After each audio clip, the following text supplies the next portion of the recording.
자, 지난 시간에 제가 그 먹거리 연구와 관련된 일종의 방법론, 그죠? 상품 체계론, 뭐 이렇게 해서 뭐 사진부터 시작할까요? 그래서 일종의 뭐 식품 사슬론 혹은 상품 체계론, commodity system analysis 혹은 뭐 먹거리 체계, 상품 체계론 뭐 이런 얘기들을 했었죠. 그래서 한 먹거리 아이템을 전체 생애 주기를 통해서 이 시계가 지금 맞는가요? 저 시계는 지금 완전히 망가진 것 같고, 예, 맞습니다. 맞죠? 혹시 또 제가 시간을 넘겨버릴까봐. 그래서 그 먹거리 아이템을 놓고 비유하자면 출생에서 사망까지 혹은 생산되는 곳에서부터 최종적으로 폐기물 혹은 쓰레기가 될 때까지 전체 생애 주기를 연구하는 이제 그런 방법론을 소개를 했고, 그 방법론을 소개한 것은 뭐 이런 연구들이나 방법론에 관한 논의들이 있다는 것뿐만이 아니라 여러분들도 결국 기말 팀 프로젝트로 그 연구를 그런 유사한 연구를 해야 되기 때문에 소개를 해드렸고요.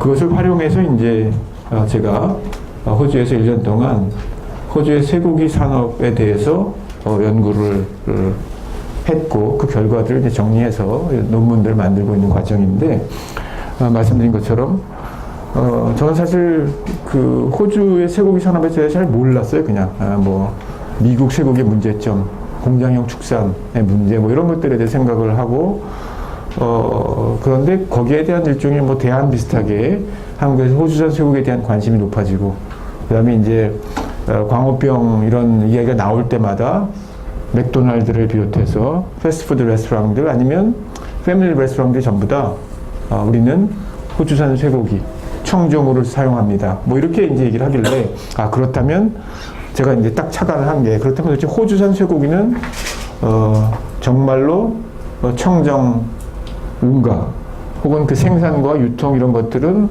정말로 지속 가능할까? 뭐 이런 질문들을 가지고 정말 직접 보자. 직접 현장에 가서 어떻게 생산되고 어떻게 유통되고 가공되어서 우리 식탁에까지 한국의 맥도날드까지 오는지 이런 것들을 한번 연구해 보자 하는 취지에서 호주에 가서 이제 연구를 하고, 또 이제 아무래도 현장을 좀 봐야 되니까, 그래서 이 퀸즐랜드의 록햄튼이라고 하는 호주의 쇠고기 산업의 수도 록햄튼의 이름이 ROCKHAMTON, 그래서 퀸즐랜드에 있는 쇠고기, 자기네들 말로 the capital, 그 쇠고기 산업의 수도 뭐 이렇게 얘기를 해요. 굉장히 자랑스럽게 생각을 하고, 제가 이제 갔더니 그 도시 이렇게 진입하는데 몇 군데에 그 황소 상이 있어요. 동상 같은 게. 그래서 이 퀸즐랜드 주뿐만이 아니고 호주의 어떤 쇠고기 산업의 수도 역할을 단단히 하고 있고, 거기서 이제 3년에 한 번씩 쇠고기 엑스포, 전 세계에서 뭐 어마어마한 사람들이 실제 축산을 하는 사람, 축산 가공업자, 그다음에 소매상들, 이런 사람들이 모여서 쇠고기에 관련된 여러 가지 이 정보도 교환하고, 또 과학기술창, 그래서 쇠고기를 계속해서 육종 개량을 했기 때문에 그와 관련된 이야기들도 하고, 그래서 그 엑스포에 가고, 또 이제 민박하면서 목장에도 가고 막 그랬었는데, 그 엑스포에 한 강연 회장에 갔다가 지난번에 말씀드린 것처럼 이 강연을 듣는데, 강연 한 사람도 굉장히 재미있는 사람이었지만, 이 양반은 이제 소위 말하면 비유, 옥수수 먹이고 이런 거 하지 않고, 호르몬제 쓰지 않고, 이렇게 해서 EU 시장이 달라요. 자기네들이 그러니까 호주의 쇠고기 산업은 기본적으로 수출 산업으로 변했어요, 그동안에. 어떻게 보면 사실은 호주의 쇠고기 산업이 수출 지향적 산업이라고 할 수 있었죠. 왜냐하면 여러분들 그 영화 가운데 오스트레일리아라고 하는 영화 혹시 보신 분 계세요? 오스트레일리아? 제 기억으로 한 3, 4년 전에 개봉을 했던 영화인데 거기 보면 2차 세계대전 인가 1차 세계대전인가 그러니까 그 세계대전과 관련해서 그 호주의 그 목장주 이야기가 나와요. 그 뭐 늘 그렇듯이 하여간 뭐 거기 목장주 여성하고 뭐 어떻게 사랑에 빠지고 뭐 이런 얘기들 막 있는데 어쨌든 그 가운데 잘 보면 호주의 방목형 쇠고기 산업의 쭉 배경으로 깔리고 그 소를 혹은 쇠고기를 미군에 납품하는 뭐 그런 과정들이 이제 그 상황으로 설정이 되거든요. 그래서 상당히 수출지향적 산업이죠.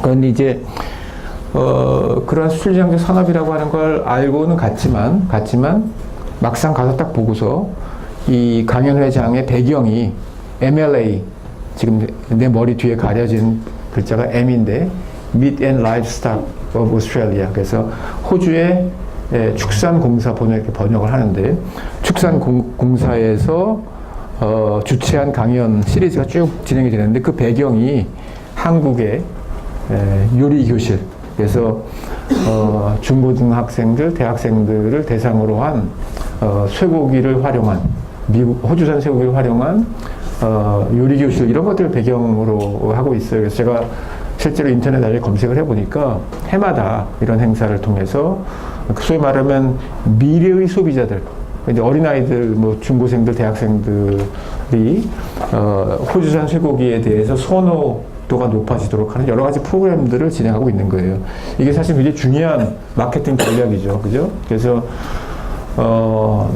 이런 어린이들, 미래의 고객들의 입맛을 잡는 것, 테이스트, 입맛을 잡는 게 굉장히 중요하다는 거죠. 그래서 입맛이 유전적으로 태어나는 게 아니라 어떻게 보면 유전적인 부분이 있지만 여러분 유전자 안에 예를 들면 뭐 고열량, 당분을 좋아한다든지 뭐 이런 것들이 있지만 사실은 사회적으로 이런 것들이 많이 만들어지는데 대표적인 게 여러분들 제가 들은 얘기예요. 이 근거가 얼마나 과학적 근거가 있는지 모르겠는데 세계 장난감 시장 엄청나게 크겠죠, 그죠? 그 세계 장난감 시장에 최고로 중요한 기업, 세계 장난감 시장에 가장 강한 영향력을 행사하는 기업이 어느 기업일 것 같아요? 세계 장난감 시장이 있죠. 그 시장에 가장 중요한 부분을 시장의 몫을 가지고 있는 기업. 힌트를 드리자면 패스트푸드 체인점 중에 하나예요. 혹시? 모르겠어요? 중국에도 맥도날드 있잖아요. 그래서. 네. 맥도날드예요. 그래서 맥도날드. 네. 맥도날드의 어린이용. 지금 근데 있나 모르겠어요. 무슨 뭐 키드세트 이런 것들 지금도 있나요? 장난감 끼워 넣고. 그래서 제가 최근에 맥도날드 안 가봐서 모르겠는데 제가 2, 3년 전만 해도 거기서 계속 이렇게 무슨 시리즈로 장난감들을 뭐 이렇게 주고 우리나라뿐만이 아니고 사실은 전 세계적으로도 그렇고 미국에서도 그 키드세트라고 하는 게 굉장히 아이들이 하여간 뭐 그 햄버거를 먹고 싶어서가 아니라 그 장난감 끼워주는 그 세트 메뉴를 어린이용 세트 메뉴를 사 먹으면 끼워주는 장난감 때문에 엄마 아빠를 졸라서 가는 거죠. 그래서 실제로 그 어린이용 세트, 키드 세트 같은 맥키드 세트 이런 것들을 팔아서 별로 돈이 남지 않는다 그러더라고요. 물론 이제 그 장난감이라고 하는 게 저가의 장난감이긴 하지만 근데 어쨌든 맥도날드 입장에서 그렇게 뭐 그 키드 세트 팔아봤자 돈이 남지 않는데 그럼에도 불구하고 굉장히 중요한 마케팅 전략이죠. 왜냐하면 어린아이들이 어려서부터 대여섯 살 때부터 맥도날드에 대해서 또 계속 뭐 하여간 친근감을 갖도록 하는 것. 이것이 이제 이 아이들이 나중에 자라서 중고생이 되고 혹은 성인이 돼서 혹은 가정을 꾸리고 나면 계속해서 소비자들을 만들어내는 그런 전략이죠. 그래서 실제 저 뭐 들은 얘기긴 하지만 맥도날드가 세계 장난감 시장에서 가장 중요한 행위자다 뭐 이런 얘기를 들은 적이 있는데 어쨌든 뭐 그런 유사한 마케팅 전략이죠. 이 MLA 호주의 축산공사에서도 단순히 지금의 어떤 시장 영향력을 키울 뿐만이 아니고 미래 앞으로 계속해서 한국의 혹은 동아시아의 한국과 일본 특히 동아시아의 소비자들이 호주산 쇠고기를 선호하도록 소비하도록 여러 가지 이제 마케팅 홍보 전략을 가지고 있고 그 중에 하나가 이런 요리 경연대 이런 거라는 거죠. 네, 다음. 그래서 이런 어린애들이 그죠? 호주 청정호 그죠? 이 클린 앤 그린이라고 하는 이미지를 통해서 호주는 고급 시장, 쇠고기의 고급 시장이에요, 사실은. 예.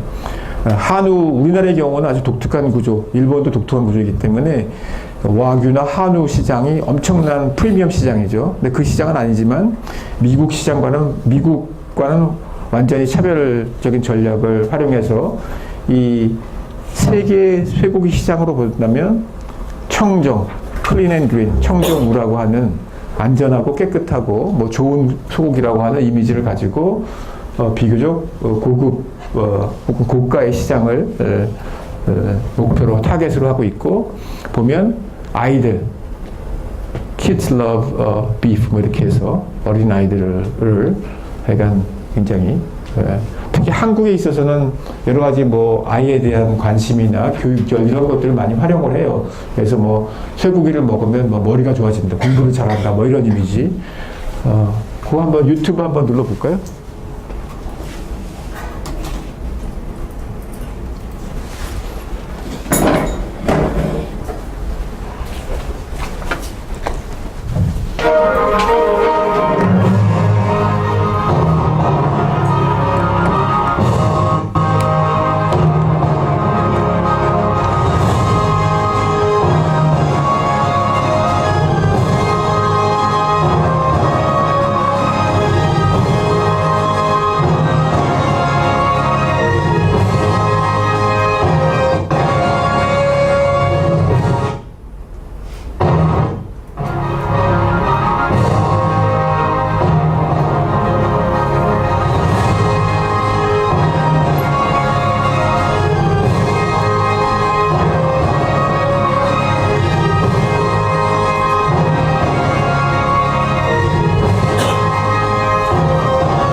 관심 있으신 분들은 준비하세요. 네.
상당히 그 흥미로운, 그러니까 이제 전체 이 호주산 쇠고기의 그림을 이렇게 제가 쫓아가면서 들여다보면서 이런저런 자료들이 서로 이렇게 이제 매칭이 되면서 그림이 좀 보이더라고요. 그래서 제가 이제 뭐 이런 것들을 보면서 우연히 이제 검색을 하다 보니까 호주에서 그 호주 축산성에서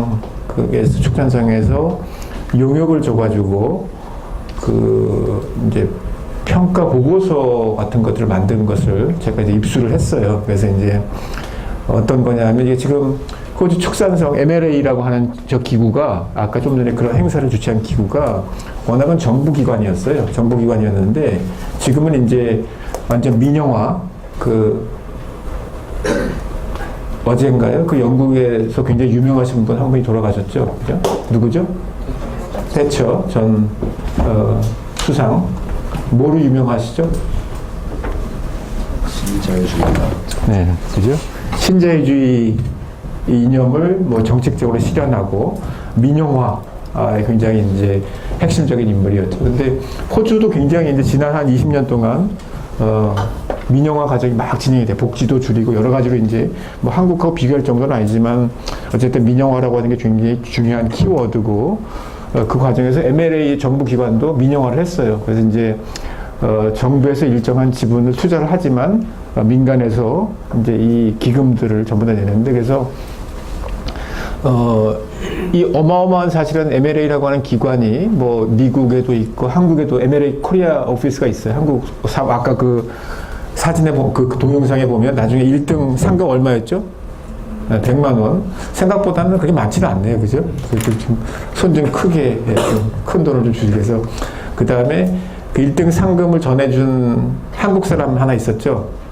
머리 벗겨진 분. 그분이 이제 MLA 코리아 한국 지부장이에요. 지부장이고, 직원들은 주로 이제 현지인들을 채용을 했더라고요. 근데 아마 제가 그 지부장이 바뀐 걸로 알고 있는데, 어쨌든, 세계 뭐 미국, 특히 미국, 일본, 한국에다가 이런 호주 축산공사 지부를 열고 운영을 해요. 사무실을 운영하고 여러 가지 활동들을 하고 있어요. 그 어마어마한 재원이 필요하죠. 그 다음에 그 MLA 호주 본사에 가보면, 뭐 정말 뭐 그 부서도 여러 가지고 하는 일들도 굉장히 많아요. 근데 그 돈이 도대체 어디서 나오는가를 봤더니, 결국 그 소 한 마리 도축할 때마다 그 레바에 뭐라 그러나 일종의 소 한 마리당 세금을 떼는 거예요. 세금이 아직 정부가 하는 거 가져가는 거 아니까 MLA가 가져가는 돈인데 소 한 마리당 몇 센트였더라? 하여간 뭐 몇십 센트를 받아가는데 그거를 한 7, 8년 전에 10센트인가 올렸어요. 그러니까 한 10센트만 올려도 그 돈이 뭐 어마어마한 돈이 되는 거죠. 그래서 그 돈을 가지고 이제 여러 가지 활동들을 호주의 축산, 호주의 쇠고기, 양을 포함하는데 사실은 호주의 축산업을 세계적인 수출 산업으로 만들기 위한 여러 가지 역할들을 해요.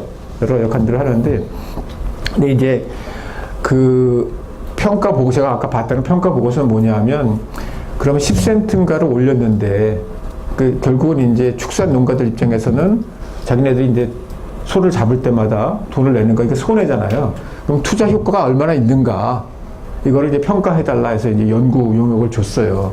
그래서 그 연구 용역 보고서가 이제 어떻게 하다 보니까 처음엔 대회비였다가 이제 결국은 아마 공개를 했기 때문에 제가 이제 쭉 이제 뭐 검토를 했는데 하다 보니까 이제 이런 얘기가 나와요. 그러니까 그 특히 한국에 대한 한국의 MLA 지부는 굉장히 투자 효과가 큰 걸로 평가가 되더라고요. 그래서 돈 들어가는 거에 비해서는 한국 시장에서의 활동이 굉장히 좋은 성과를 내고 있고, 한국 소비자들의 뭐 호주 쇠고기에 대한 선호도라든지 이런 것들이 굉장히 높고 뭐 이런 평가가 나오고, 상대적으로 이제 일본 같은 경우는 이제 최근에 들어서 시장이 굉장히 호주산 쇠고기 비율이 줄어들고 있고, 전체적으로 호주는 쇠고기 소비량이 감소하고 있어요. 사실. 그러니까 일본은 쇠고기 소비량이 감소하고 있고, 고령화도 관련되고, 뭐 경기 침체도 관련이 되는데, 어쨌든, 일본의 경우에는 이제 호주산 쇠고기의 경우에도 돈 들어가는 것에 비해서는 별로 성과를 보고 있지 않다. 뭐 이런 얘기들을 제가 보고서를 읽었는데, 어쨌든 그 호주 축산성 입장에서는 한국에서 여러 가지 활동들을 굉장히 좀 긍정적으로 바라보고 있고, 미래에 대해서도 굉장히 낙관을 하고 있더라고요. 호주 쇠고기 입장에서는 한국의 시장이 상당히 앞으로 전망이 밝다, 뭐 이렇게 평가를 하고 있는 걸 볼 수 있었는데, 어쨌든 그런 그림 조각 맞추기를 제가 지금 하고 있는 거죠. 네, 다음. 그래서 그럼 도대체 제가 연구한 결과로 발견한 게 뭐냐, 이런 것들을 제가 이제 논문으로 정리하면서 보니까, 시작은 제가 호주 쇠고기 산업을 연구하려고 했어요. 그죠? 그랬는데, PPT가 좀 다르죠. 그죠? 그래서, PPT는 참고용으로 드린 거고, 뭐 필요하면 필기를 하시고, 제가 업데이트는 계속 시켜서 올리긴 올리지만, 뭐, 무슨 PPT가 무슨 경전도 아니고 그러니까 무슨, 그만 가지고 앉아서 그냥, 보지 마시고, 수업 시간에 뭐 좀 필기도 하시고, 뭐, 들으시고, 이렇게. 예. 그래서 지금 올라가 있는 거는 지난 학기에서 제가 썼던 PPT고, 이번 학기에는 계속 또 업데이트를 하고 있으니까 거기에 맞춰서 좀씩 메모 같은 걸 하셔야 될 거예요. 필요하시다면. 예. 그래서 호주 쇠고기 산업을 연구하러 갔는데 보니까 이게 호주 쇠고기가 아니더라. 이게 제 이제 중요한 결론이에요. 이게 그야말로 글로벌한 쇠고기 산업이더라. 그래서 지난 한 20년 동안에, 30년 동안에 호주 축산업, 쇠고기 산업은 완전히 수출 지향적 산업으로 재편됐어요.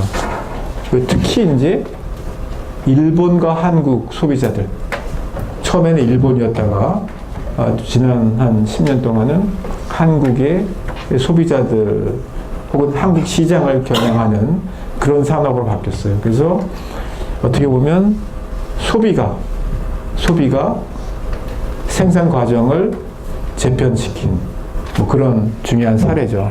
그래서 특히 이제 마블링, 그러니까 유난히 그 마블링 근내 지방, 근육 내에 있는 지방을 선호하는 그런 한국과 일본의 소비자들의 입맛이라고 하는 게 호주 산업에도 큰 변화를 가져왔어요. 그 마블링 그 다음 거 잠깐 보시겠어요? 네, 저런 거예요. 잘 아시겠죠, 그죠? 그래서 1, 2, 3, 4, 5, 6, 7, 8, 9 저희가 나중에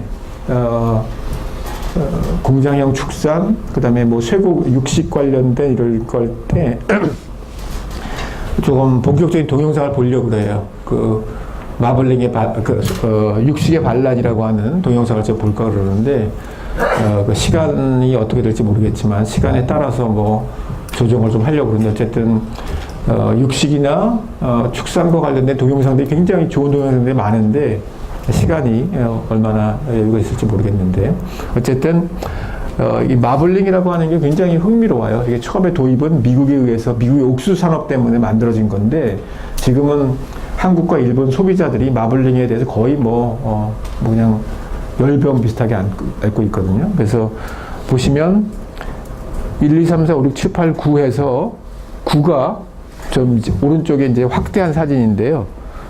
이제 근육 내에 흰 지방, 하얀 지방이 많이 있으면 이렇게 고급 쇠고기로 이렇게 판정이 나요. 그래서 좌측에 보시면 여기 가보면 가.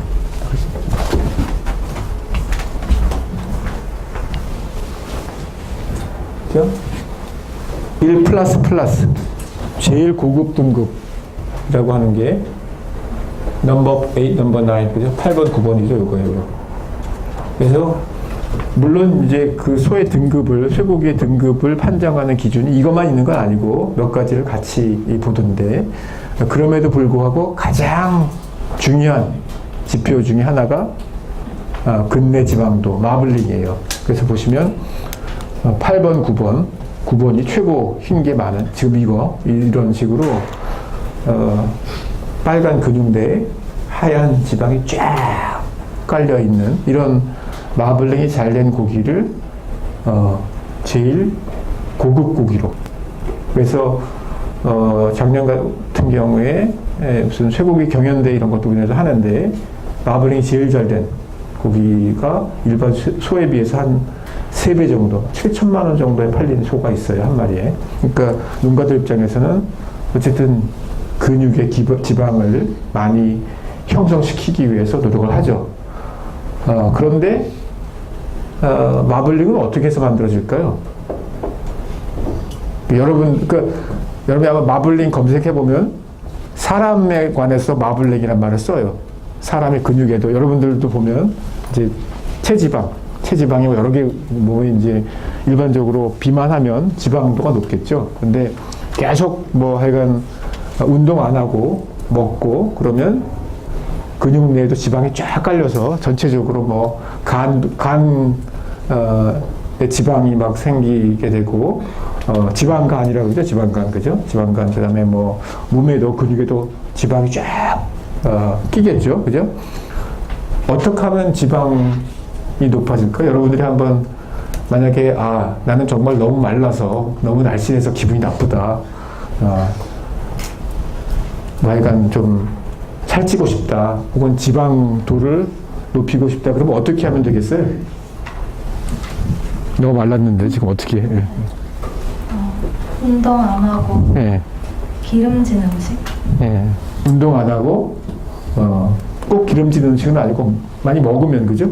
많이 먹으면 어쨌든 다 이게 지방으로 전환이 되겠죠. 그래서 소도 마찬가지죠. 만약에 소의 근육의 지방, 이것도 일종의 과학이더라고요. 정말 과학인데, 이런 하얀 지방을 만들기 위해서는 보니까 사료, 곡물, 그 중에서도 옥수수를 많이 먹이면, 그래서 아마 꼭 옥수수만은 아닐 텐데, 옥수수가 사실 싸기 때문에, 이제 미국의 산업형 농업, 우리가 이제 다음 주제에 공장형 축산, 산업형 농업 이런 얘기를 하는데, 산업형 농업을 통해서 옥수수가 과잉 생산이 돼요. 옥수수를 도대체 처리할 방법이 없고, 그 값싼 옥수수, 아이오와에서 만들어진 옥수수를 가지고 텍사스에 소를 먹이는 이런 이제 시스템이 만들어지거든요. 그래서 소의 마블링이 이제 가능해지죠. 그리고 이게 이제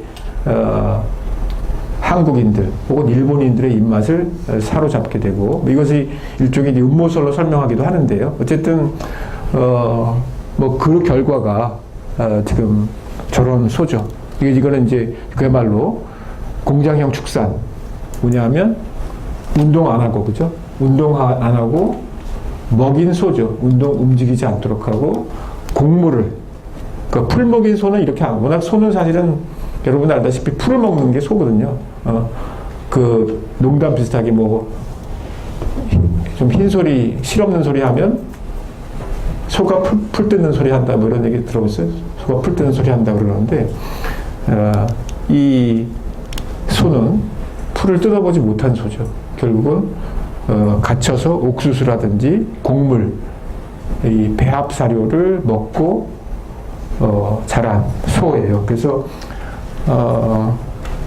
호주에서 이렇게 그 목장에 가보니까 나중에 그 1톤 정도, 1000kg 정도까지 소 몸무게를 늘려요.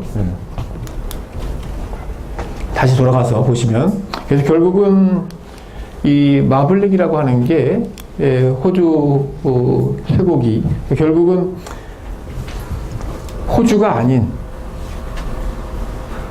외국에 있는, 한국과 일본에 있는 소비자들이 호주의 쇠고기 산업을 바꾸게 됐다는 거죠.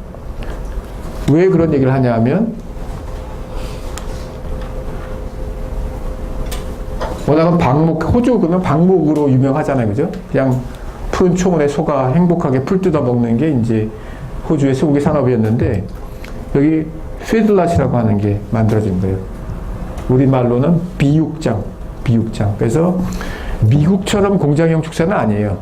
미국처럼 처음부터 옥수수를 때려 먹여가지고 체죽을 불리는 시스템은 아닌데, 방목을 하다가 일정 기간이 되면, 일정 기간 동안 나중에 피니싱이란 표현을 쓰는데, 피니싱.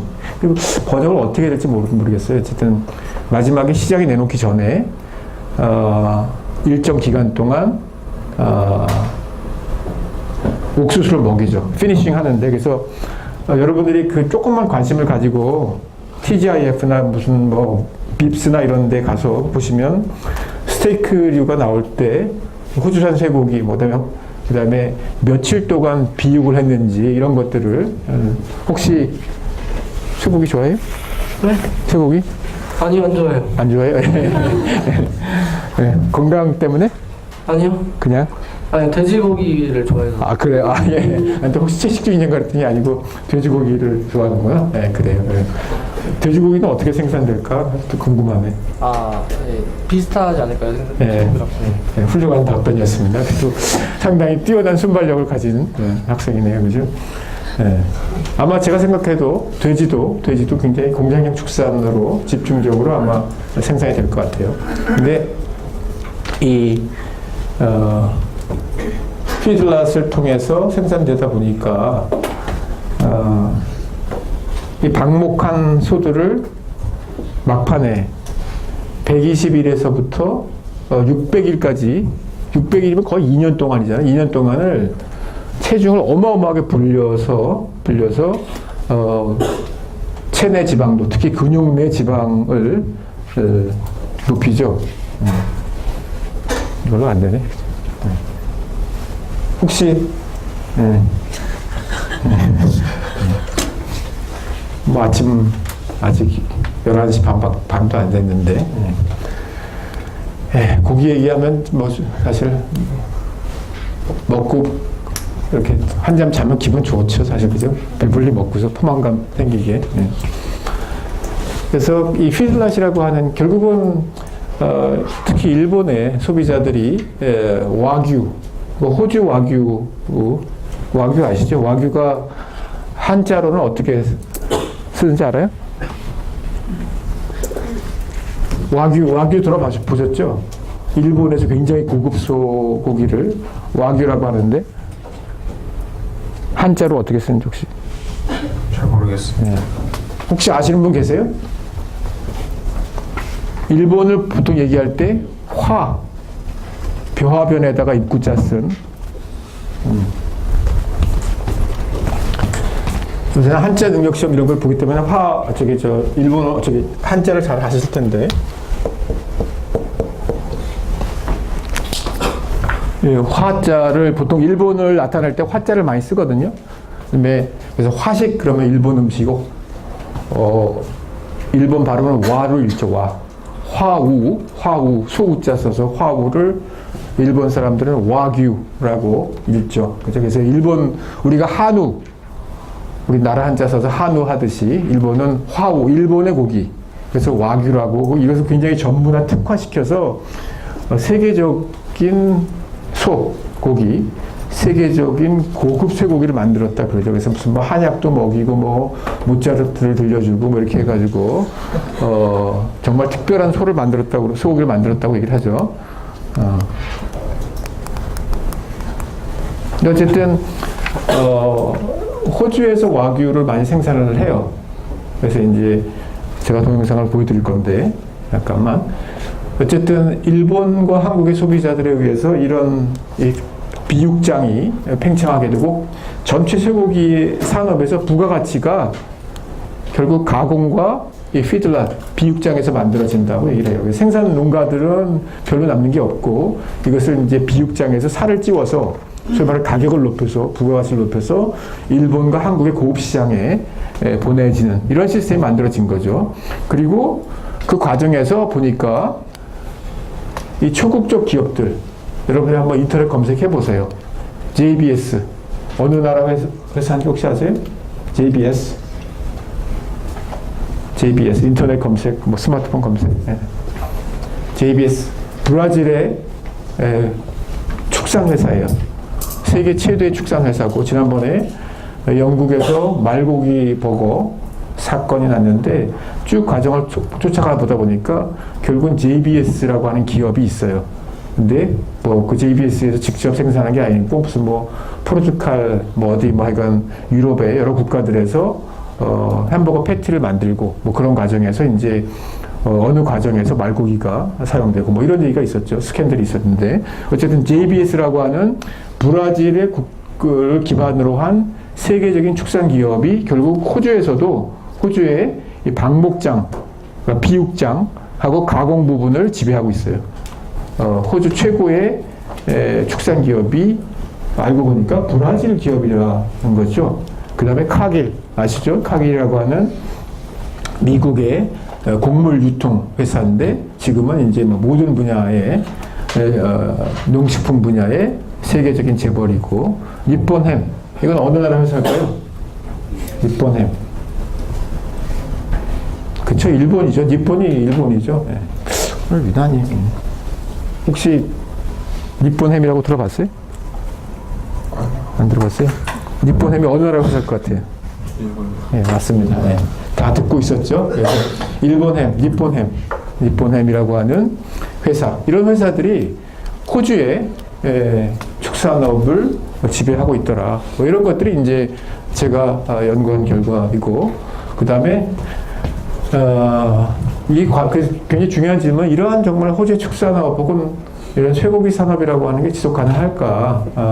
제가 볼 때 전반적으로 호주산 쇠고기가 미국산 쇠고기보다 훨씬 안전해요. 그거는 뭐 명확한 것 같아요. 왜냐면 지난번에 얘기한 대로 이 청정이라고 하는 청정, 클린 앤 그린이라고 하는 이미지가 워낙 중요한 호주의 브랜드이기 때문에 호주 입장에서는 이 쇠고기에 관련된 검역, 안전 이런 데 대해서 뭐 굉장히 정교한 시스템을 가지고 있어요. 몇 차례에 걸친 안전 시스템을 확보하고 있기 때문에 미국산 쇠고기하고는 비교할 수 없을 정도로 안전한 고기인 건 맞아요. 근데 과연 이제 이게 앞으로 계속 지속 가능한가 하는 문제는 별개의 문제인데 분뇨의 문제라든지 아니면 지금 끝없이 이제 그 호주에 그 방목지들이 고갈되고 있고 그다음 왜냐면 이제 굉장히 수출 지향형 산업을 계속 팽창하고 사육 두수가 늘어나다 보니까 이게 과연 호주의 기존의 생태 시스템 속에서 지속 가능할까 이런 질문들을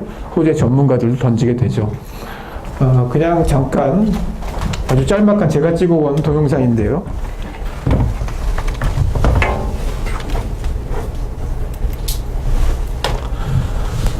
이거는 완전한 방목지는 아니고요. 방목되던 소를 보통 스테이션이라고 하는데 호주에 이제 제가 방문했던 지역에 로캠턴이라고 하는 아까 제가 얘기한 그 쇠고기 엑스포가 진행된 도시에서 한 3시간 반 정도 차를 타고 간 지역에 굉장히 큰 비육 목장이에요. 그래서 일단 방목된 전국의 소들을 주로 이제 퀸즐랜드 주에서 방목된 소들을 데려다가 일정하게 현지 적응을 시켜요.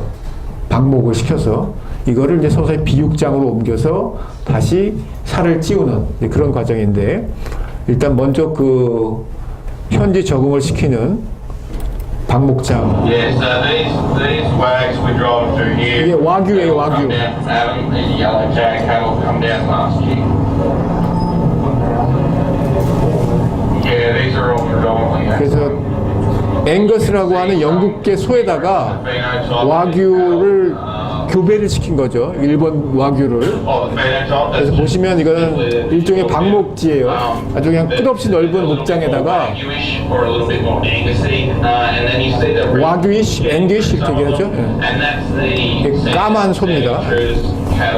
That some of the cow base is, so they have Santa Angus cross cows, and then Wagyu over there.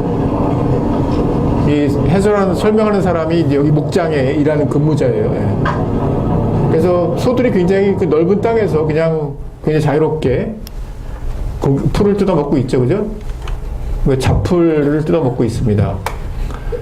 아까 말씀드린 대로 방목되던 소를 일종의 여기 현지 적응을 시키고 이 소들을 다시 일정한 기간이 지나면 이 목장의 중심부에 있는 비육장으로 옮기게 돼요. 이게 이제 비육장이에요. 잘 그림을 보세요. 소들이 어떻게 하고 있나. Very good question. The mortality rate has been next to bloody nothing. 사망률은 거의 없다 그러죠. At the moment, we're pointing at 0.05%. So we work that back. It's basically one a week. And yes, it's not perfect. 좀 누워 있는 소들 좀 내가 볼 때 좀 시원찮은 소들도 많이 있는데 뛰는 것 같은데. But this number of cattle that are in here, that's better than any paddock that we're operationally fine. What's your mortality rate in the paddock? We work between 1.5 to 3.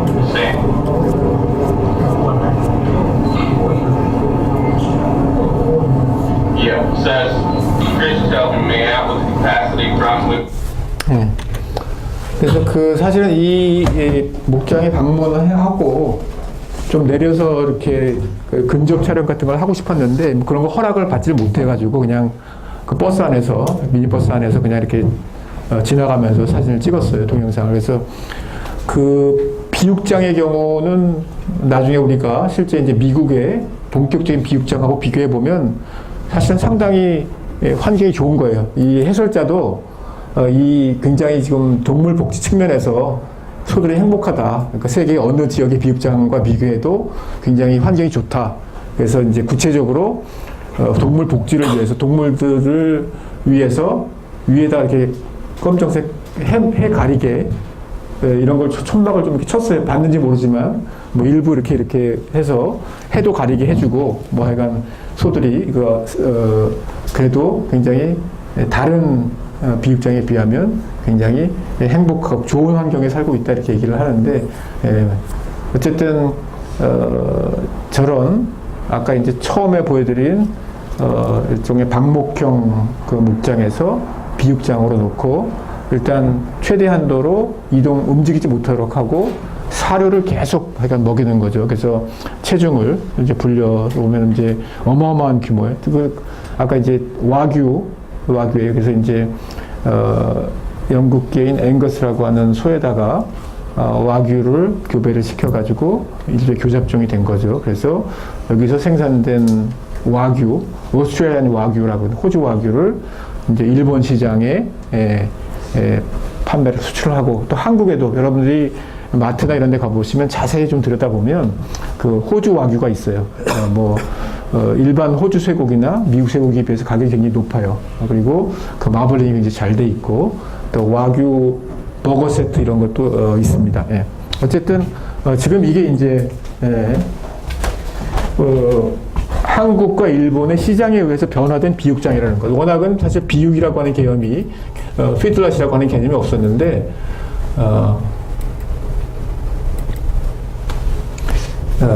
이런 식의 산업 구조의 변화가 발생하고 있다. 뭐 이런 거죠. 그래서 그런 의미에서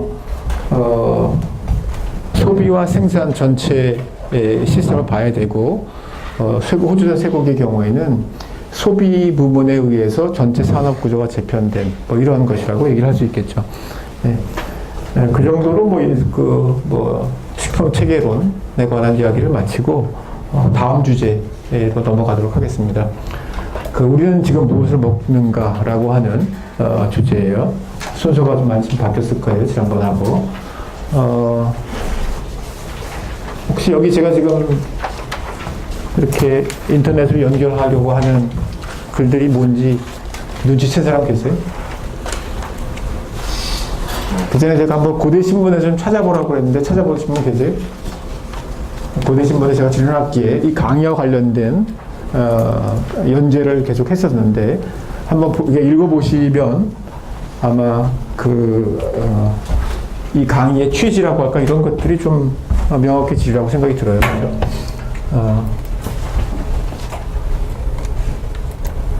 이런 거죠. 그래서 여러분들 한번 홈페이지에 가서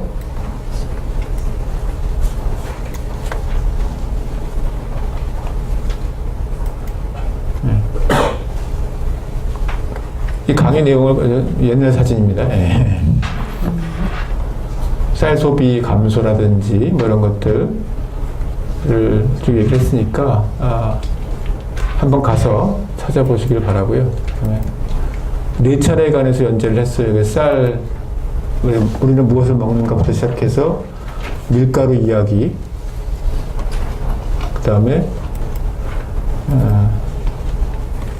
고기 이야기,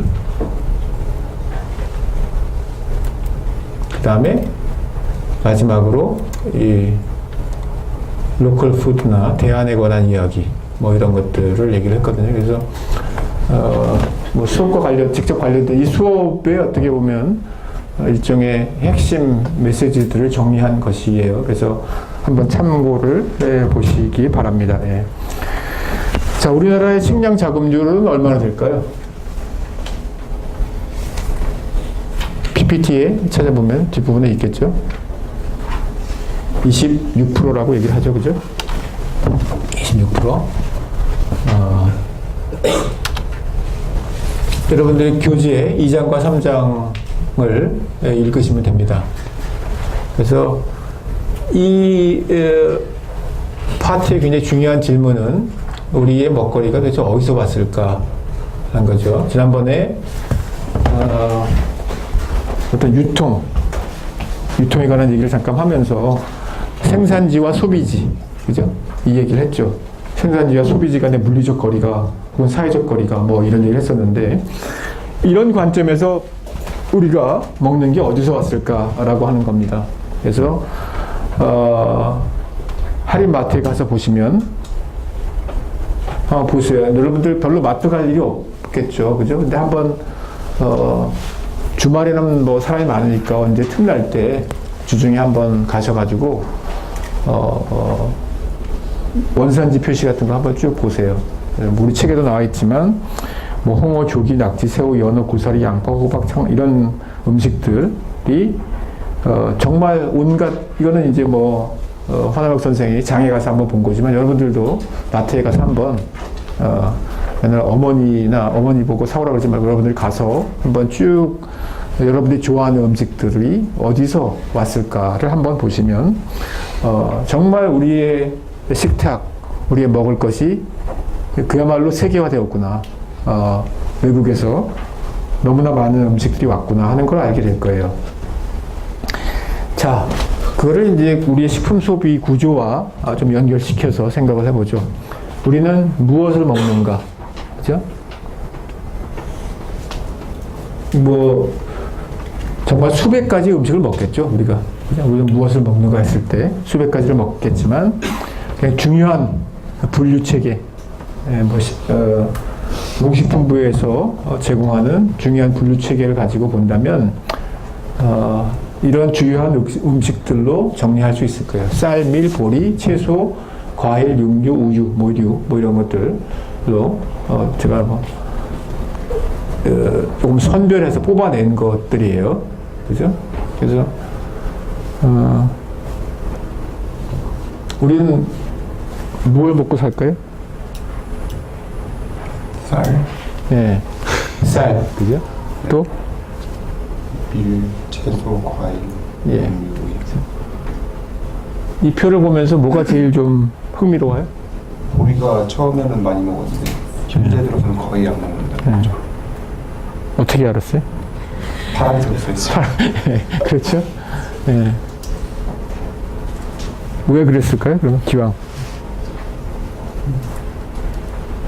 아무래도 보리는 쌀보다는 맛이 조금 더 떨어지는데 네. 예전에는 쌀이 귀했기 때문에 보리를 먹었었는데 현재에서는 이제 쌀도 흔하고 이제 보리는 특히나 더 흔하기 때문에 잘 네. 먹지 않을까. 재수강하는 거 아니죠? 네, 저 네. 네. 그렇죠? 네, 아주 좋은 답을 제공해 줬어요. 그죠? 다음에는 꼭 이 파란색을 검정색으로 바꿔야 될 것 같아요. 너무.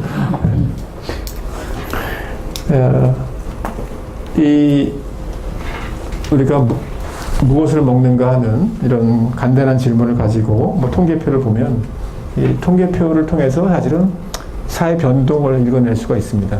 사회 변동을. 그리고 이제 그게 이제 여러분들이 해야 할 일 중에 하나예요. 뭐 여러분들이 어떤 음식 관련 연구를 하든 아니면 어떤 음식을 먹든 간에 그것이 그냥 단순히 개인이 뭐 생득적으로 가지고 있는 그런 선택이 아니라 사회적으로 결정된다. 혹은 사회 변화에 의해서 영향을 받는다. 이게 이제 굉장히 중요할 것 같아요. 그래서 이 표에 따르면 우리가 1970년대에는 보리를 굉장히 많이 먹었어요. 그죠? 보리 먹어보신 분 계세요? 몇 명 안 되네. 예. 보리 안 먹어보신 분. 숫자가 안 맞는데. 보리 먹어보신 분.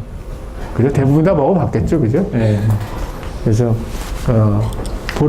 보리밥, 보리밥, 무슨 보리 비빔밥 이런 것들. 사실은 일종의 이제 어떻게 보면 거친 곡물이죠. 쌀에 비교하면. 그죠? 그래서 씹는 이 강도가 좀 센 거친 음식이고, 최근 들어서는 일종의 이제 건강, 흰밥보다는 잡곡이나 보리나 뭐 현미 이런 것들 거친 음식이 좋다. 특히 이제 대장암 발병률이 높아지면서 이제 거친 음식에 대한 선호 이런 것들이 이제가 많이 이제 확산이 돼서 아마 그런 의미에서 보리밥을 좀 먹게 되긴 했지만 일반적으로는 이제 별로 이렇게 입에 달지 않죠. 입에 친근하지 않죠. 근데 그러니까 그런 의미에서 보면 1976년에 보리를 이렇게 많이 먹었다고 하는 게 사실은 그게 비정상이겠죠. 그죠? 그게 비정상인 거예요. 실제로, 보통 사람들이 이렇게 좋아할 것 같지 않은데 그 당시에 많이 먹었다는 게 비정상이다. 그걸 전제로 했을 때, 그럼 왜 보리를 먹었을까? 라고 하는 게 이제 중요한 질문이 되겠죠. 왜 먹었을까요? 쌀이 부족해서 네, 쌀이 부족하다고 해서 안 먹어요, 근데? 키우기가 쉬웠겠죠. 쌀. 네? 구하기가 쉬웠겠죠. 구하기 쉬웠다는 얘기는? 기르기가 쉬웠고 네. 잘 자라고. 뭐 길이가 쉬웠고, 그러면 어떨 거예요? 경제학적으로 얘기하면, 그죠? 값싸고, 네. 그죠? 싸고, 그죠? 그래서 그 어떤 질서를 만들어내는 데는 가격, 그죠? 경제학적인 이런 논리, 경제적인 논리가 중요하겠죠. 사람이 어떤 행동을 할 때, 경제적인 논리로, 뭐, 싸면 일반적으로, 가격이 싸면, 적어도 같은 음식이라면 싸면, 같은 상품이라면 싸면 좀 많이 소비하겠죠. 그죠? 그런데 이제, 사회 질서나 이런 것들을, 혹은 우리들의 행동을 규율하는 방식이 시장 메커니즘 말고 또 뭐가 있을까요? 네, 우리가 어떤 행동을 한다 그럴 때 그 행동을 하게 하는 기제, 메커니즘이 보통 세 가지가 있다고 그래요. 그죠? 너무 어렵죠, 그죠?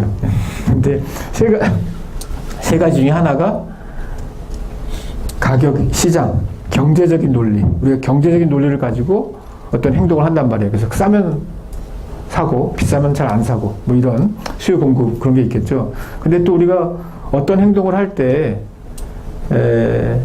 시장 논리에만 의해서만 하는 건 아니잖아요. 그죠? 또 어떤 원리가 있을까요?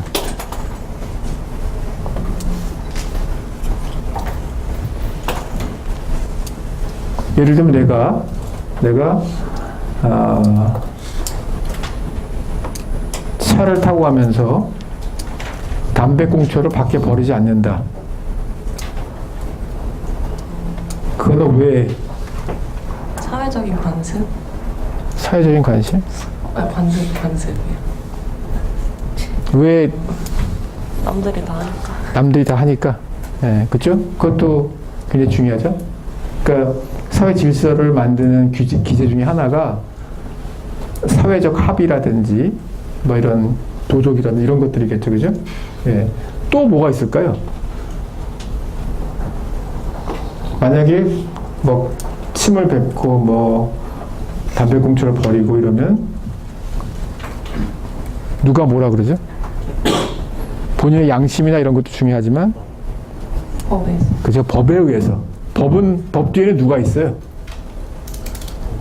법을 만들고 법을 관리하는 시스템이 있죠. 그죠? 그게 뭘까요? 국가 시스템이죠. 그죠?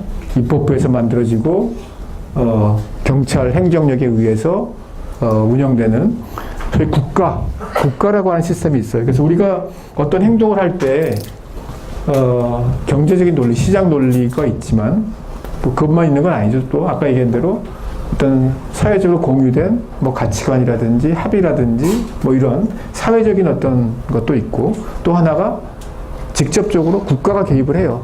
국가가 개입을 해서 이러이러한 행동을 하도록 혹은 이러이러한 행동을 하지 말도록 한다는 거죠. 그래서 이 음식과 관련된 것도 비슷한 원리를 적용해서 보면 보리를 많이 먹는 이유가 시장 논리에 의해서 가격이 싸니까 그것도 한 가지 방법이고 또 하나는 국가가 보리 먹어라, 쌀 먹지 마라 이런 걸 얘기를 해준다는 거죠. 1970년대는 대통령이 누구였죠? 대통령. 그죠? 박정희 대통령. 박정희 대통령. 6글자인데 4글자로 줄이면 예, 박 대통령입니다. 예, 박 대통령. 지금도 박 대통령. 네, 깜짝깜짝 놀랍니다. 예. 1970년대가 막 생각이 나서. 예. 어쨌거나 당시에 박 대통령 1세, 그죠? 박 대통령이 어떤 통치자였나요? 어떤 통치자? 통치 스타일로 본다면 굉장히 독재적인 통치자였죠. 억압적인 통치자였죠. 강력한 국가, 경찰력, 뭐 중앙정보부 이런 걸 활용한 강력한 통치, 국가 주도형 사회였죠. 그죠? 그리고 그런 국가에서 자, 우리는 경제 개발을 해야 되고 수출을 많이 해야 되고 달러가 필요하고 뭐 이렇게 얘기를 해요. 그런데 국민들은 쌀을 먹고 싶어요. 사실은 쌀밥을 먹고 싶어 하죠. 그렇지만 쌀이 자급이 되지 않았죠. 쌀이 자급이 되지 않았고 그러면 쌀을 수입을 해야 돼요. 근데 그거는 싫어요. 그죠? 쌀 수입하지 말고 국가에서 이제 다른 거 먹어라. 다른 거. 쌀 말고 다른 거. 다른 게 뭐가 있어요? 밀가루가 있겠죠. 밀가루. 밀은 어디서 와요? 미국에서 왔죠. 그 60년대에는 밀이 그냥 식량 원조 프로그램을 통해서 왔어요. 그죠? PL480이라고 하는 미국 공법 480호에 의해서 미국이 어마어마하게 생산된 잉여 농산물을 동아시아 국가들, 제3세계 국가들에게 원조로 제공했어요. 그래서 우리도 그걸 먹었는데 1970년대 초가 되면서 밀을 이제 한국도 달러 주고 사 먹어라 이렇게 얘기를 해요. 그러니까 밀 수입에 대해서도 굉장히 이제 좀 정부 입장에서 왜냐면 그 당시 박정희 대통령, 박 대통령의 소위 말하면 개발주의적, 경제개발주의적인 모델 속에서는 제일 큰 게 달러를 많이 벌어들이는 거. 외화를 벌자. 막 이렇게 해서 이제 간호사들, 뭐 광부들이 독일로 가기도 하고, 그 다음에 이제 공장의 여성 노동자들이 뭐 하루에 13시간, 14시간씩 일하면서 달러를 벌고 이런 사회인데 그런 귀한 달러를 주고, 음식을 외국에서 사먹는 거, 식량을 사먹는 거는 도저히 용납할 수가 없죠. 그 대신에 그러면 쌀 먹지 말고 밀도 좀 수입하지 말고 그러면 할 수 있는 게 보리. 우리 뭐 밭에서 보리 키워가지고 보리 먹어라. 보리가 근데 아까 얘기했듯이 보리가 맛이 없잖아요. 그죠? 맛이 없어요. 그럼 어떻게 하겠어요? 정부에서 이제 그 온갖 영양학자들, 교수들 데려다가 보리가 맛있다고 해라. 근데 맛이 없거든요. 맛있다고는 못 하잖아요. 그죠? 그 뭐라 그래요? 그래서 보리는 몸에 좋다. 그 얘기는 할 수 있죠. 네. 보리가 몸에 좋다. 쌀이 몸에 나쁘다. 이런 얘기를 많이 했어요. 그래서 보면 저희가 좀 이따 나중에 자료를 좀 보여드리려고 그러는데 이 보리 옹호론, 그다음에 밀가루 옹호론 이런 것들이 굉장히 활성화되고 쌀은 몸에 나쁘다. 그래서 이게 막 지금 뭐 여러 아시아 국가들에 보면 결국은 쌀이 굉장히 건강에 나쁘다고 하는 그런 이야기들을 많이 하게 되죠. 그래서 그러면서 본격적으로 정부에서 보리를 먹도록 혼분식을 하도록 뭐 이렇게 해서 뭐 도시락 검사 같은 걸 해요. 정부에서 직접 훈령을 내려서 교육부를 통해서 문교부죠. 그 당시 문교부를 통해서 중고등학교에서 여러분들이 우리가 도시락을 가져가면 도시락에 보리 30% 혼합을 해서 혼식을 해야 된다. 뭐 이렇게 하면서 보리를 기형적으로 많이 먹도록 한 것이 기형적으로 많이 먹도록 한 것이 1970년대예요. 근데 그러고 나서 독재 체제가 끝났죠. 1979년에 박 대통령이 사망하고 소위 말하는 민주주의의 시대가 왔죠. 물론 그 이후에도 사실은 신군부에 의해서 전두환 정부가 들어서고 이렇게 했지만 사회적으로 보면 이제 자유화가 진행이 돼요. 그러면서 경제 성장률은 계속 뭐 올라가고 소득이 높아지죠. 그러니까 어떻게 돼? 사람들이 비싸도 쌀을 먹고 싶다. 근데 더 이상 보리를 먹지 않는 거예요. 그다음에 이제 정부가 더 이상 규제할 수가 없죠. 정부의 힘이 약화가 되죠. 그래서 한편으로는 소득의 증가, 또 다른 한편으로는 국가의 약화, 정치적 권력의 약화라고 하는 게 보리에 대한 선호를 떨어뜨리게 되고, 강제적으로 동원되던 보리에 대한 선호를 떨어뜨리고, 쌀 소비가 1980년대 초반에 최대치 약 140kg까지 올라가게 돼요. 그리고 나서 이제 그 다음에는 이제 시장의 원칙에 따라서 뭐 쌀 먹어보니까 뭐 소득이 올라갔는데 쌀보다는 뭐 고기, 육류, 뭐 채소류, 과일류 이런 쪽으로 다양화되게 되는데, 어쨌든 요 표 얘기를 다음 시간에 좀 더 하도록 할게요. 네, 그 다음 시간까지 여러분들 아까 얘기한 대로 2장, 3장, 우리 교재 2장, 3장 읽고 계시도록 하세요. 네, 수고했습니다.